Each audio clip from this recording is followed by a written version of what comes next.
Assalamualaikum warahmatullahi wabarakatuh.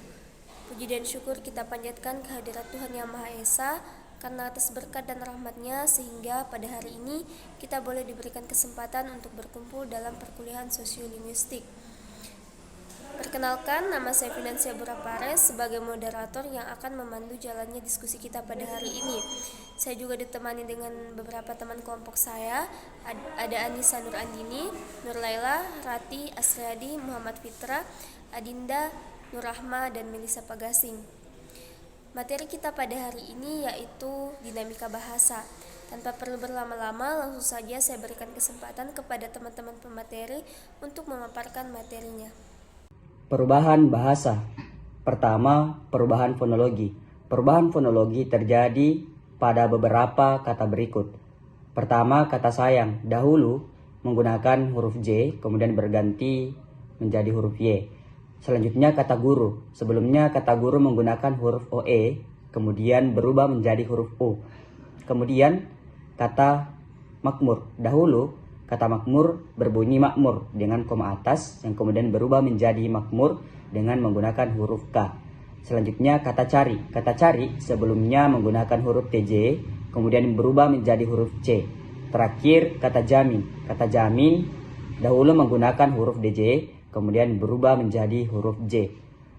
Kedua, perubahan morfologi. Perubahan morfologi terjadi satu, apabila kedua prefiks itu diimbuhkan pada kata yang dimulai dengan konsonan L, W, dan Y, kemudian tidak ada terjadi penasalan. Yang kedua, kalau diimbuhkan pada kata yang dimulai dengan konsonan B dan P diberi nasal N. Ketiga, bila diimbuhkan pada kata yang dimulai dengan konsonan D dan T diberi nasal N. Yang keempat, kalau diimbuhkan pada kata yang dimulai dengan konsonan S diberi nasal NY, dan bila diimbuhkan pada kata yang dimulai dengan konsonan G, K, H, dan semua vokal diberi nasal eng. Baik, terima kasih moderator. Saya akan melanjutkan materi tentang perubahan sintaksis. Perubahan kaidah sintaksis dalam bahasa Indonesia juga dapat kita saksikan. Umpamanya menurut kaidah sintaksis yang berlaku, sebuah kalimat aktif transitif harus selalu mempunyai objek, atau dengan rumusan lain, setiap kata kerja aktif transitif harus selalu diikuti oleh objek. Terima kasih. Selanjutnya yaitu perubahan semantik. Perubahan semantik yang umum adalah berupa perubahan pada makna butir-butir, leksikal yang mungkin berupa total, meluas, atau juga menyempit. Perubahan yang bersifat total di sini maksudnya kalau pada dulu bermakna A sekarang bermakna B. Misalnya pena dulu bermakna bulu atau angsa, tetapi kini bermakna alat tulis atau bertinta. Perubahan makna yang sifatnya meluas maksudnya dulu kata tersebut memiliki suatu makna, tetapi kini memiliki makna lebih dari satu. Misalnya kata saudara, dulu orang yang lahir dari ibu yang sama, tetapi kini dapat juga berarti kamu. Perubahan makna yang menyempit artinya kalau pada mulanya kata itu memiliki makna yang luas tetapi kini menjadi lebih sempit maknanya.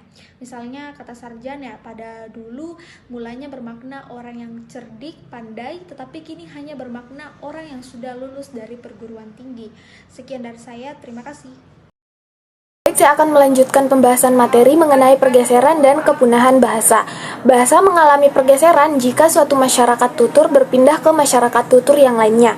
Dengan kata lain, pergeseran bahasa dapat terjadi jika masyarakat tersebut beradaptasi terhadap bahasa yang digunakan masyarakat asli di wilayah tersebut.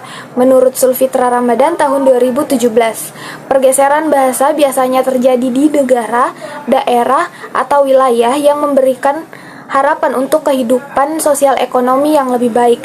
Adapun alur pergeseran bahasa yang dialami oleh imigran ialah monolingual BIB, bilingual bawahan BIB-BIN, bilingual setara BIB-BIN, bilingual bawahan BIN-BIB, dan monolingual BIN. Adapun keterangannya ialah BIB adalah bahasa ibu dan BIN adalah bahasa Inggris.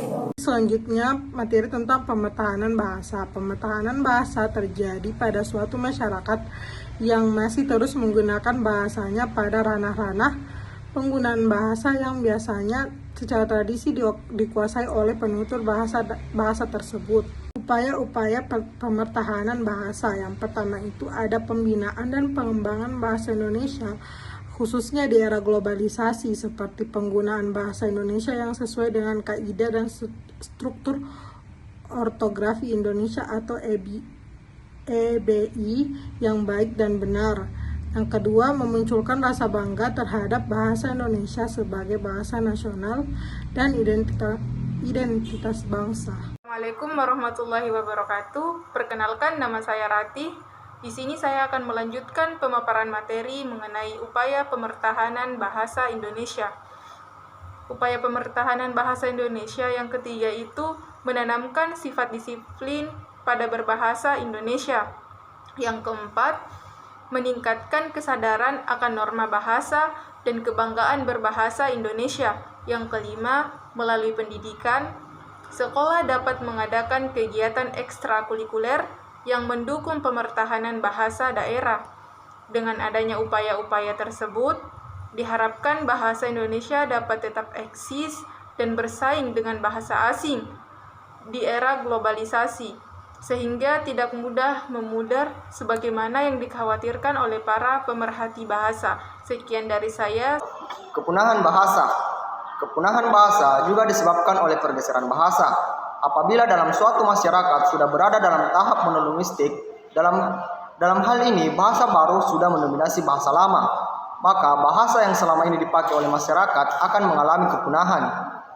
Ada dua aspek kepunahan bahasa yang menjadi minat pakar linguistik, yakni aspek linguistik dan aspek sosiolinguistik. Dari aspek linguistik, bahasa yang berada dalam saat-saat terakhir pemakaiannya dalam suatu guyub mengalami perubahan-perubahan dalam sistem lafal, sistem gramatika, dan dalam beberapa hal kalimat terjadi pijinisasi atau penyederhanaan. Dalam aspek linguistik, yang dicari adalah seperangkat kondisi yang menyebabkan guyub itu menyerah dalam suatu bahasa bagi kelangsungan bahasa lain. Ada 3 tipe utama kepunahan bahasa, clause, yaitu 1. Kepunahan bahasa tanpa pergeseran bahasa. 2. Kepunahan bahasa karena pergeseran bahasa. 3. Kepunahan bahasa nominal melalui metaforsis. Menurut Romain dan Winford, pergeseran bahasa terjadi dalam situasi masyarakat yang di bahasanya biasanya disertai diglosia sebagai awal mula menuju ke monolingual. Bahasa yang baru, tentu saja kedewibahasaan tidak menyikarkan bahwa salah satu bahasa akan mengalami kepunahan. Walaupun keberadaan kedewibahasaan, diglosia, dan ahli kode sering dikutip sebagai faktor penyebab kepunahan bahasa, namun dalam beberapa hal, ahli kode dan diglosia adalah implikasi dari pemertahanan kedewibahasaan. Demikianlah pemaparan materi dari kelompok 7. Kurang dan lebihnya mohon dimaafkan. Wassalamualaikum warahmatullahi wabarakatuh.